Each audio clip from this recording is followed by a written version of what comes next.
The pre-show show, always fun. So one of these days we're going to start mid pre-show conversations. So we're just going to go live, and you guys are just going to catch up. Yeah, so. Exactly. Hi, everybody. Happy Friday. Happy Friday. And for all those in the East Coast, whole lot of shaking going on. Whole lot of shaking going on. So yeah, New York area. I hope all of you who are listening from the New York area are okay, are not too rattled by the rattling we just experienced. 4.8 earthquake in the greater New York area, epicenter in New Jersey, northern Jersey, I guess northwestern New Jersey, sort of. But so yeah, shakes were felt.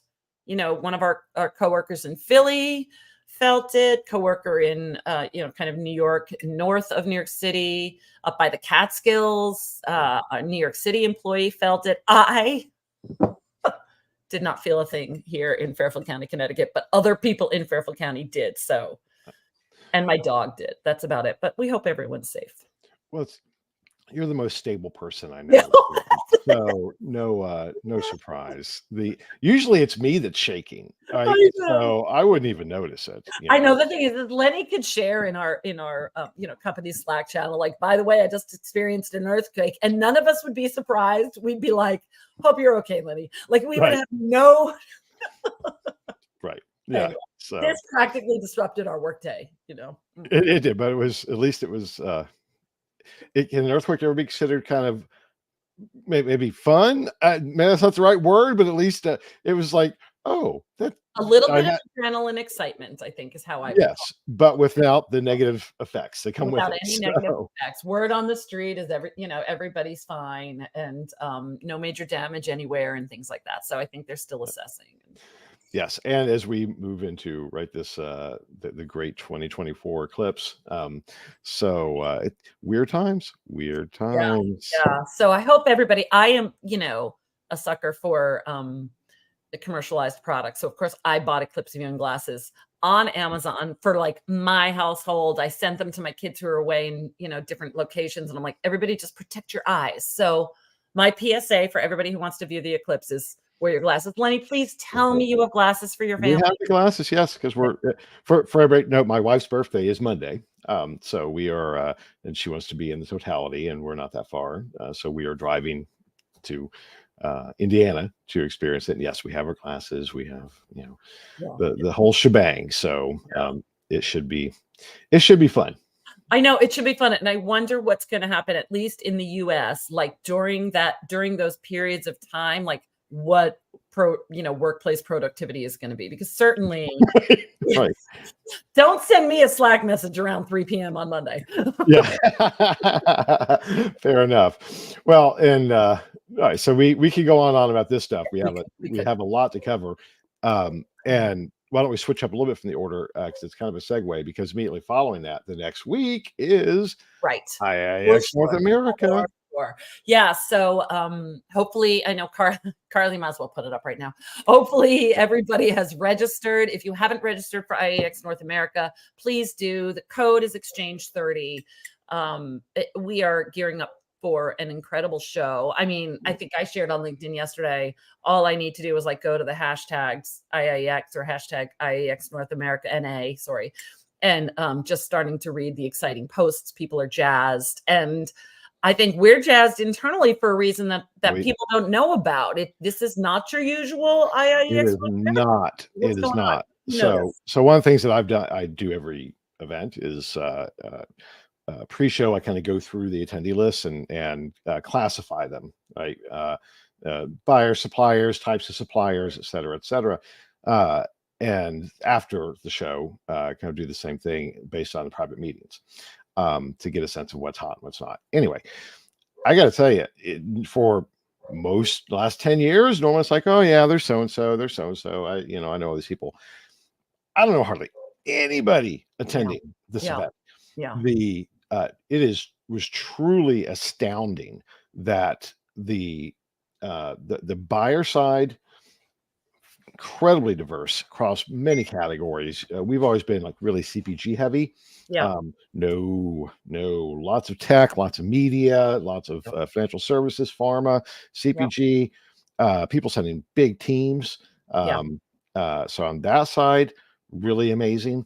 But on the supplier side, the number of is predominantly tech, predominantly new emerging companies, tons and tons of new companies. And guess what? Most of them have in common. So this is not, this is not, my kids, get out. So I was like, live without a net, folks. It's all good. We are live without a net. Sorry. That was my 11-year-old Avalon, probably yelling at my son Zeke. Anyway, so not usual suspects. So seriously, we were telling you this was going to be a very different IEX, and I'll give you one other piece that is really in Grit. We had identified kind of the democratization of insights across the organization. We've been seeing that for a long time, but you're going to really see it in the data when Grit is released, and we are seeing that at this event. So it is not just data we've collected. Here is empirical evidence that the buyer profile is shifting dramatically, and the supplier. You just said democratization, but I think, weren't you talking about fragmentation? Like, well, yes, on some level, insights are being shared across the board with a lot of different areas. Yes, and different areas are relying on insights that are not just an insights department. Absolutely, so those things are going hand in hand. Absolutely, and we see it at this event. So again, it's not trying to come with a sales pitch. I'm telling you, you want to get a sense of where the industry's going. You damn well better register right now while you still can and get there, because it is manifested at this event.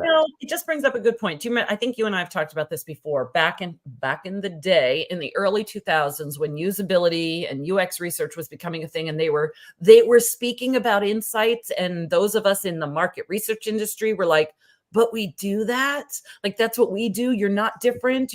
We're all the same. But it was like the first moment of me realizing that there are these areas that are doing insights work that may not be being wrangled by a market research department. Yes. So I think that's cognitive dissonance we have around how different pillars do research and what they're looking for and what insights they're trying to glean, whether it's through customer, consumer, or user research, or data and analytics. That's what we're seeing, right? Is these people with different interesting titles. Very, very different. There's a lot we can do with that. I will say that we've relaunched the CEO series interviews. Check it out. If you're on YouTube, you'll see that these kind of short form, and there's one that's going to be posted with Hamish Brocklebank, CEO of Brox AI. It's a startup, AI-based startup. And he said many of their clients are not in the insights organization. They are in very other elements. And I think we're going to lean into that and start identifying more companies like that are selling outside of insights more and more to kind of help everybody get a sense of this growing pie. And there is an expanding pie. The insights and analytics, the way we've always defined the industry, is getting bigger, and there's more buyers and more stakeholders. Now we got to start getting a handle on what that really looks like. So, and that's probably a good segue. Let's circle back to the MREF at the end. No, totally with you. I think that it is because Lenny and I track kind of movers and shakers, if you will, or mergers and acquisitions and rounds of funding, and this week, there were some that I'm like, oh, that's an interesting company I've never heard of before. I mean, some of them are brand new, but yeah, let's get into them. So you have to tell us also, is 5.5 million in seed funding a big thing at this moment? Hell yeah. Huge, right? So it's called Sift Hub. They've got some seed funding. It's an AI sales platform.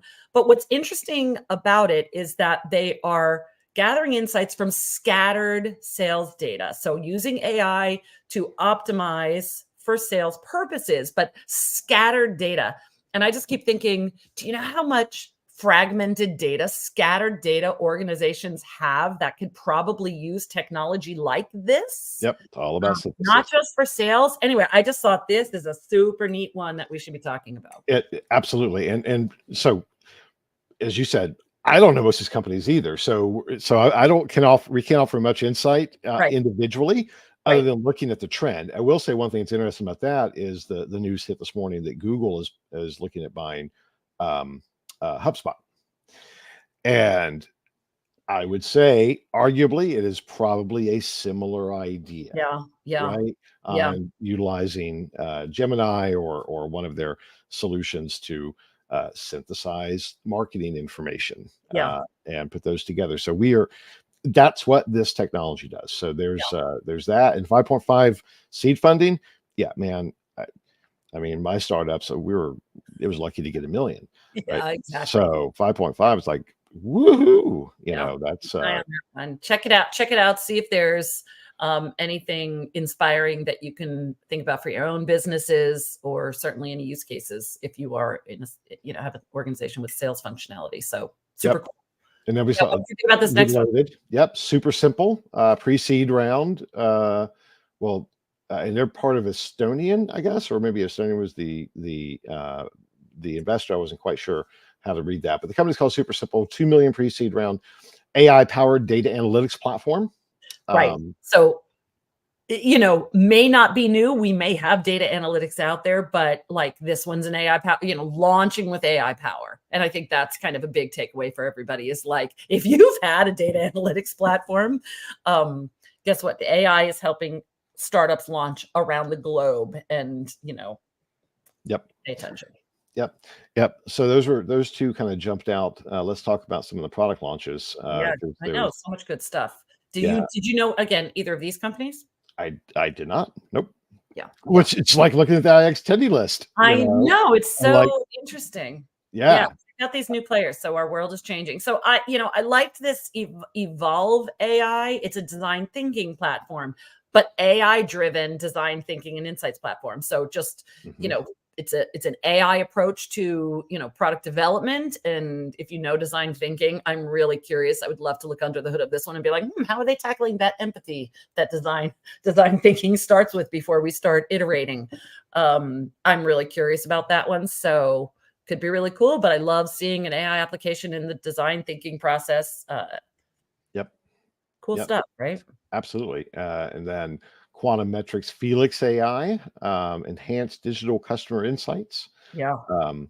The point was increasing use of AI and understanding and improving the customer experience online. So another example that's more, so we just talked about kind of a UX, product development area. Now we're talking about CX. And another great example of innovation and new companies coming out of the woodwork, or new products coming out of the woodwork that are leveraging data to produce insights. And I think that, for people who are thinking that they know the competitive landscape, I'd say, guess again, you probably don't, because the landscape is greatly changing and there's just new people popping up all over the place. It's cool stuff. We'll keep tracking these and, trying to pay attention to what's new and what's relevant, but we do encourage you to click on these links because there may be something in there that you need to know about. So absolutely. Some inspiration, competitive intelligence, whatever the case may be. But to your point, the landscape is changing rapidly. And I think it's only going to increase. So do we want to dive into some of the other just interesting stuff?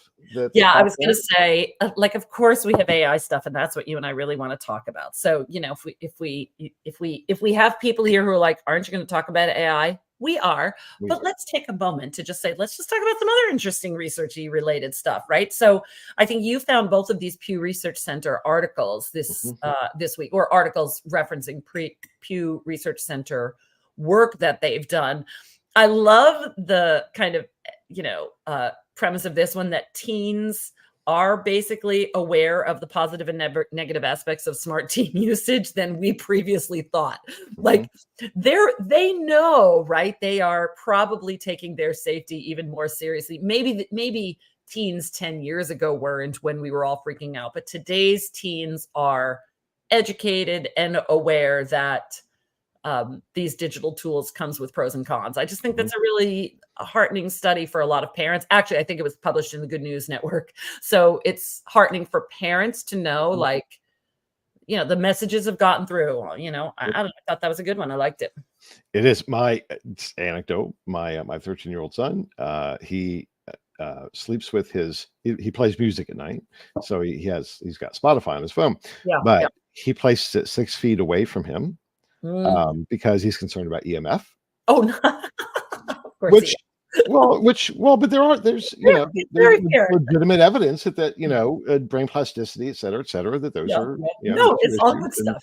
Yeah. So there's an example that he's aware of, like, this is something that it has its use, and he enjoys having his smartphone for Spotify, et cetera. But we're going to put it over here, which I don't do. I fall asleep with my phone, usually scrolling through news. So I am. We are all the Lynch family. We are all night table phone people, right? And at one point we were like, maybe we should have a station downstairs, but then Tim and I weren't going to model that at all. We knew it. We were like, we're not even going to pretend. Danielle, I'd say things. Like, we're not modeling that. But I remember he's now well into his 30s. One of my, technically my only. My oldest nephew, my only one on my side of the family. So again, in his 30s. Anyway, he was in the falling asleep with the phone like under his pillow when he had stayed here one time. And I saw that. I was like, oh, I don't think under your pillow is a good idea for that phone, but that was before all of the reports came out. And the worst of it was you could set your bed on fire, right? Then right, battery fire. Yeah. Anyway, super cool study. Good luck to all of you, raising your youngins, as right. Well, let's tie it to the research, because here's the application, right? So Gen Z, we think, they're digital natives, they're phone natives, and we can only talk to them via telephone, or engage on social media. Their attitudes aren't changing. And so we should not make the assumption that is the only channel to engage with them, because that may not be the case. Right. I've seen some, we don't have a link here, it just made me think of it, articles on kind of this, there is a trend with some Gen Z going back to flip phones. Yeah. So I don't know how pronounced it is. It was enough that there was a news article on it. So let's not make any assumptions about identifying these populations and what their attitudes are and their usage is. It is evolving, and we need to be adaptive as we go. Yeah. And I mean, we've talked about just, human values and all of that too. We could go on a whole side path down that, like behaviors of this next generation, coming in fast after millennials is different. Their values are changing, and certainly, we need to keep learning about them, because and we have the long tail of change after post-pandemic, right? For real. I mean, my kids embrace the idea of a digital detox. They may not like it, but they understand it, because I think they're happy to not be stuck like so many people were for the past couple of years. So lots of permutations, lots of variables here. Cool stuff. Well, and you know what? Not shameless plug for North America. Again, we are having a few people talking about Gen Z and some of the research that they've done for Gen Z. So if that is an area of interest for your business, you will hear a lot about it there. So and if it's not yet, it will be, because they're going to be the next big spenders. Right? So they are the next consumer population. All right, this was interesting. Another Pew Research Center on online opt-in polls misleading results. The unreliability of online opt-in polls.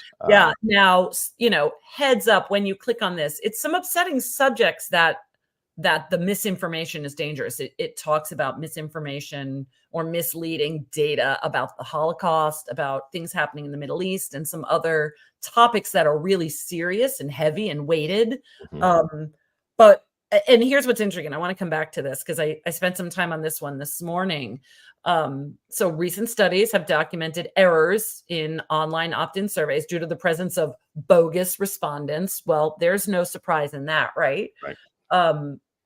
But what's interesting is that this overreporting is concentrated in estimates for adults under 30 as well as Hispanic adults. And that's when I was like, hold up, qualitative researcher me. I'm like, why?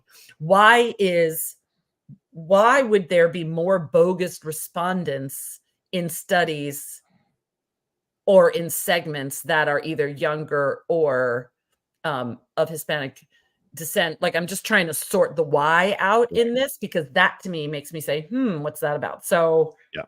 Anyway, I don't know the answers, and they don't say the answers in this article, but as a researcher, don't we want to understand why that would be? Are bogus respondents, are they able to be more transparent in a younger audience where they may not speak so articulately there, or, maybe broken English if you're Hispanic and you have an accent, or you have broken English? Like, I don't know the answers, but why? Right. And I think we should call something out here real quickly.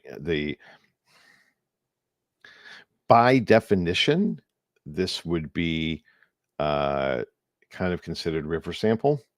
But my sense of what they were looking at here were not panel delivered respondents. It was random opt-in pop-up surveys across websites.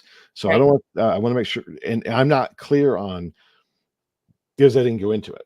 Yeah. The sampling method, but I want to make sure we don't listen to this, think, oh, so all online opt-in panels are bullshit. No, that is not the implication, but it is that we need to recognize that some sample approaches are inferior to others, and surveys are ubiquitous, and sometimes they are used for not great purposes. We know that. It's happened for years. Push surveys, and are certain. I'm sorry, I'm interrupting, because I'm really very curious about this, because I want to understand it. Are certain areas where those opt-in ads are they more vulnerable if they're targeting a younger audience, for example? Like if it's a site that's targeting the under 30 crowd, or a Hispanic audience, are they more vulnerable to the bots and the bogus frauds? Right.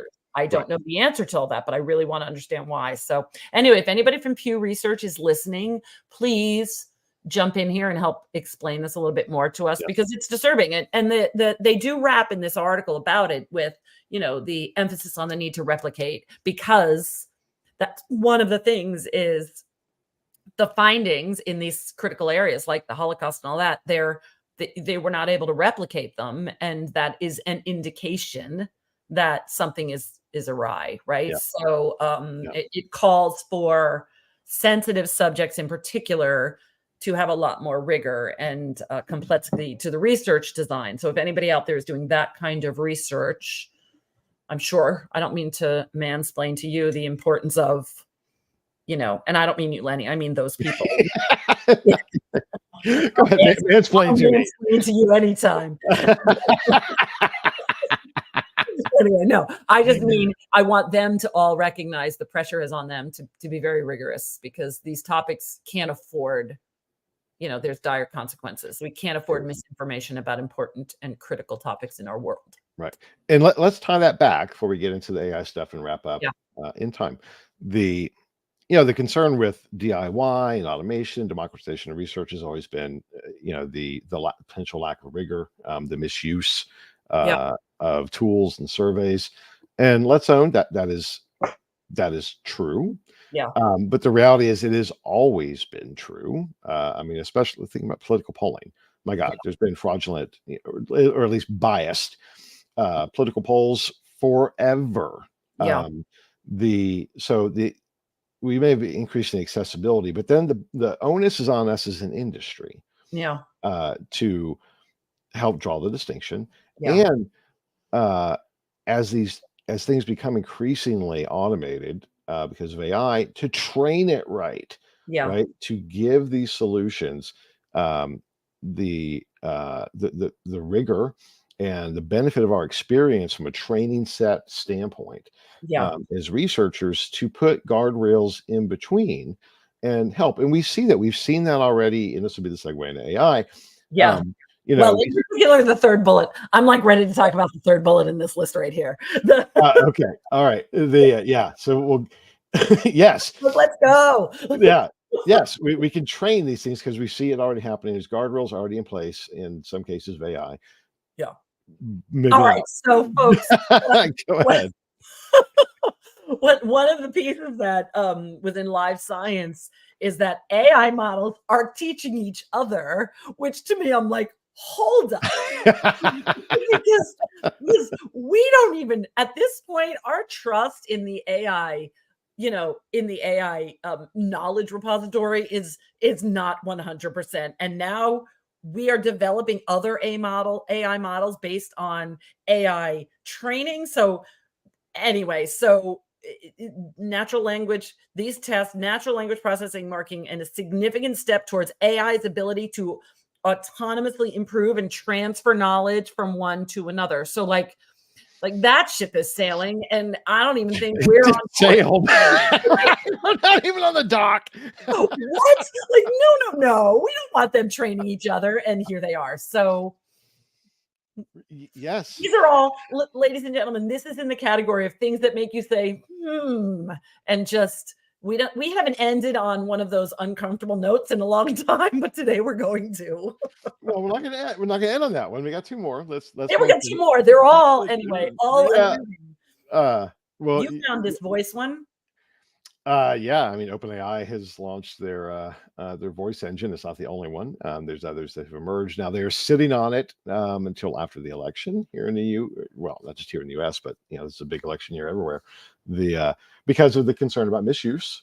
Oh my gosh, we're not even going to go there, folks. We are not going to start to think about voices we do or do not want to hear being created and mimicked and well, I mean, it's not even that. It's like, whether you don't want to hear that voice or not, it is the deep fake of voice. So apparently, deep fake of voice. So we've had deep fake imagery, and now we're going to have deep fake voice, and that is going to be extremely hard to navigate. And I want no part of it.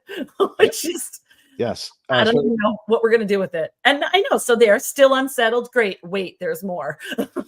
Right. Oh well, I mean, that one. It's my understanding is it takes a 15-second snippet. Yeah. And then can duplicate that voice, and then therefore duplicate any language put in. I did see it, I think it's connected to this, and we didn't link to the article because it was just kind of an aside, but there was a letter signed by several hundred musical recording artists this week saying, whoa, slow this down. Yes. So Lenny, they could take our voices off the internet at this point. Absolutely. There could be a fraudulent episode of The Exchange, and absolutely. I tell you, if you hear me talking about I'm not going to go. Don't. There's certain topics, run it past me because I'll be the first one to say no. I would never say that. So there's a lot that you might say that some people would say this has got to be fake. Yeah. Yes. Or there's some things you're like, really? You said that? Well, yeah, I said that. Well, I thought for sure that was a deep fake. All right. All right. Let's talk about the last unnerving thing and get you out of the hole that we just pushed you into. Because this one I think is okay. We're talking about a 50 million Series B funding round to an organization startup called Hume AI. Yep. So and they're developing an emotionally intelligent AI voice also interface. So significant investor confidence in emotionally responsive AI technologies. So the reason why I was saying this is the unsettling part is friends. AI LLMs are going to be able to train one another. They're going to develop voice capabilities that are human in nature. And now we're developing emotional intelligence. So it feels like we are moving very quickly into a place that is damn, that's uncomfortable. That's it. That's it. I want to give a little context on this one because I can on this. So the Affectiva, for instance. Okay. Yeah. So the and big shout out to our friends there. Yeah. They were taking a facial coding technology, and their largest market wasn't research. Their largest market was automotive. Right. And smart cars that were responding to emotional cues in facial expression. So this idea of building an intelligent technology that is responsive to emotional cues is not new. Okay. Now this is a whole other thing though. So the analysis of emotional inflection in voice. Oh, I forget the name of the company. We had them at IEX years ago. They're out of Israel. And apologies for not drawn to that, but this is not new either. Right. Right. Um, Right. uh, the interesting inflection point here, though, is that it's one thing to analyze, biometric or facial or voice or whatever, to just understand emotion. The practical application here is building responses into technology that is responding to you based upon that emotional analysis in real time. And what this really means is so imagine one application would be in Siri, damn it, Siri, Oh, I want this. yeah. Oh, Lenny, I hear that you're upset. You should calm down, right? Or down a notch. right, take it down a notch, Lenny. It's okay. Perhaps I should play some soothing music for you, right? Yeah. Something. That's what we're talking about, and Yeah, but even that more. still is unsettling. I It don't is, know. it is. I think that if so, Alexa and I I yell at her a lot downstairs. I'm like looking around. She's not plugged in up here anymore because I yell at her a lot, and I don't want her to start to Play therapy. or start doing it back to me. I like that she gets quiet quickly if I start to yell at her. So I need that to remain inanimate. I don't like the idea of it being. But here we are. Like And I know, but here we are. and here's where this is going. Absolutely. Is in the ubiquity of robots. We are there. Just because we're not seeing it widespread yet doesn't mean it's not barreling right down like a freight train on us, right? It is. And I don't mean that necessarily in a negative way. I think it'll be interesting. Japan, for instance, has been developing caretakers and for their elderly population that are robots. Now the Japanese do tend to like robots more than other cultures. But that's in this type of technology. How will that help if you're if there's a companion robot within the home that is assisting with caretaking somebody with Alzheimer's? Yeah. Right. So the use cases may seem weird. They're not all scary. I absolutely can see that. But here we are. And again, you got the horse. We should beat the horse. Oh yeah. Here's my horse. Get the horse. Guys, just telling you, all the applications of these technologies are growing exponentially in every single direction you can imagine. Truly. And I hope that our listeners are on the train. I hope that they're on board and they're getting to that point of more comfort. Like I would like to think that our audience is leaning into adoption and not still standing on the. I hope so, but I understand why not, because we just get bogged down in kind of the business. But we are the keepers of insights, and we are the keepers of the why.